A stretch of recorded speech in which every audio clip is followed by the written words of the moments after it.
Welcome to TIDL, the International Down Low. This series was created for new Dota 2 players who want to get the down low on the history and teams attending the International 5 this year, or for current Dota 2 players that just don't want to look stupid at the International in front of their friends. Friends. There's no better way to start TIDL than with the Golden Boys of Dota 2 squad, Navi.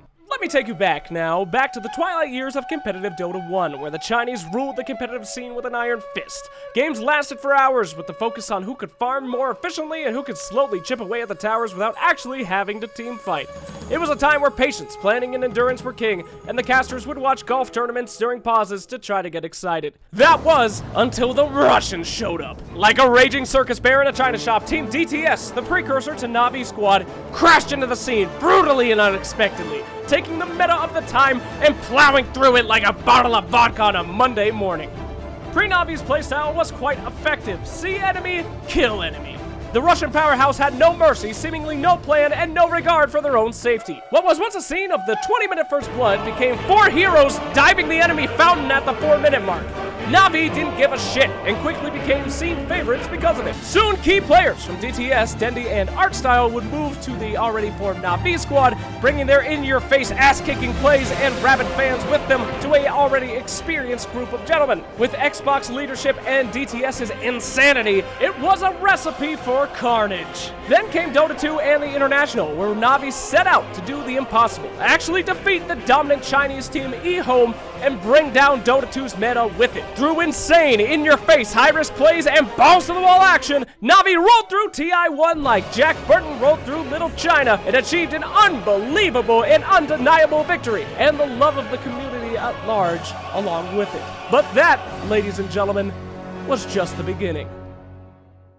Navi went on to the finals of 2 more internationals and seemingly couldn't be stopped. Their fan base was gigantic, rabid, and frankly fucking annoying. Navi fanboys littered every Dota 2 forum and their exploits littered every Dota 2 wiki. Now the thing about Navi is that they have never been afraid to get their hands dirty and do what it takes to win.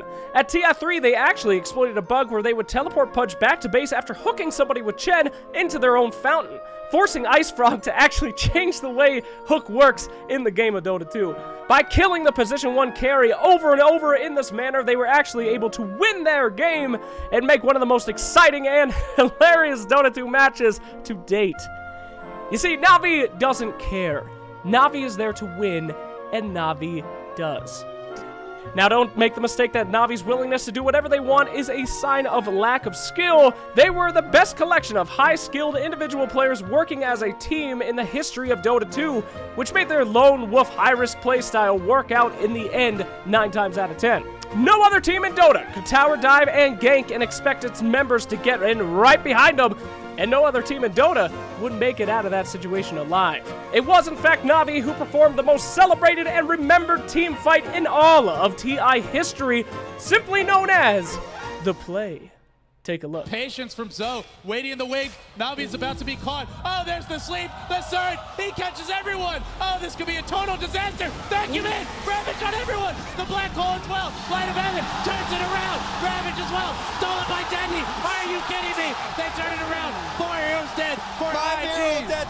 Holy shit! Navi's players have come and gone, but they have maintained a core group of players unique to their insane and kick-ass style of play. Here are the players attending TI5 this year. Xbox, which is somehow pronounced Most, or as I like to call him, Xbox, has been the founding member of Navi, being there originally before Dendi and Artstyle came over from DTS in December of 2010. Xbox is known for one thing, his hyper, almost feral aggressiveness. Xbox will dive you, Xbox will engage you with 10 HP, Xbox will come at you balls deep with 3 rapiers. Xbox is fucking crazy! Back in the 2013 Alienware LAN tournament in China, Beyond the Summit released a chart rating Navi's carry potential to only be a 4 out of 10 due to Xbox's very bad plays as a carry Lina, switching from a position 1 carry Lina to a support Lina, which actually did win them the game. As you can imagine, this did not sit well with the insane blood-cirky berserker that is Havost. He attached a number 4 to his name to commemorate this match, so that teams can remember what a passive and easygoing carry he is as he's beating them to death under their T4s at 10 minutes. Funnick has recently returned to Team Navi and is a player who can be described as their wild card offlaner. Being one of the most recognizable offlaners in the world, he participated in the play and still has the best Batrider stats in Dota 2, forcing teams to still ban Batrider against him even though Batrider's not even in the meta. Highly feared and highly respected, he also has a small soft spot for Clinks. Basically, Funnick brings the fire. What I'm trying to say is don't fuck with Funnick. Sanekio?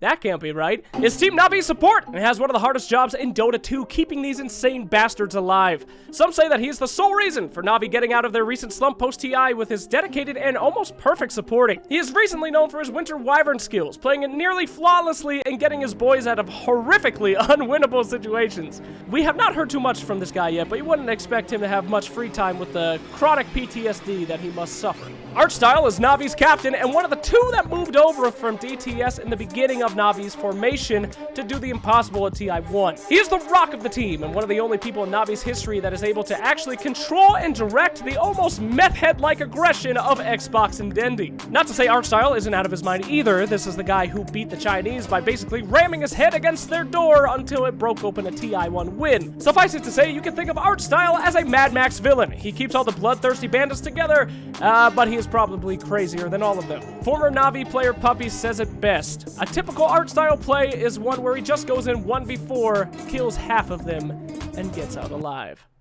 And finally, we get to Dendy. Oh, Dendy. It would be a stretch to say that Dendy is the face of competitive Dota 2, highly praised by fans for his loyalty and dedication to them, highly envied and respected by other pros for his remarkable mid skills, and highly loved by casters for his crazy plays. Dendy is the golden boy of Dota 2 competitive play. His tendency to play his signature hero Pudge has caused such an impact in the Russian Dota 2 scene that Pudge is still the highest picked hero in Dota 2 and is synonymous with Russian skills. This guy has started his own goddamn movie, free to play, which Valve made. Through it all, though, Dendy is loved not because of his skill and not because of his success, but because of how down-to-earth he is. Always with a smile on his face, always taking time out for his fans, and always up for an interview, Dendy is one of the most approachable, personal, and nicest people in the Dota 2 community. I know for that for a fact. I love you, buddy. So where is Navi now? Many people had high hopes for Navi at TI4, but for the first time, they actually hit a slump. While they had been in the finals for every TI before 4, they didn't do so well at TI4, being eliminated quite early and having a very rough road ever since. Their big play, high-risk playstyle was heavily punished with a new patch to Dota 2 and a comeback gold mechanic, and their wins highly suffered because of it. However, very recently, things seem to be turning around with the addition of Sanekio? Still can't be right.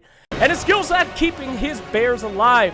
Not many were even expecting Navi to make it to TI5, but in the last couple months they have been fiercely regaining the position they once held in the hearts and minds of the Dota 2 community. The stage is now set for the reigning TI Kings to return to their coveted throne. But will they? There's only one way to find out. I'll see you at TI5 and see you next time for another TI5 Down Low.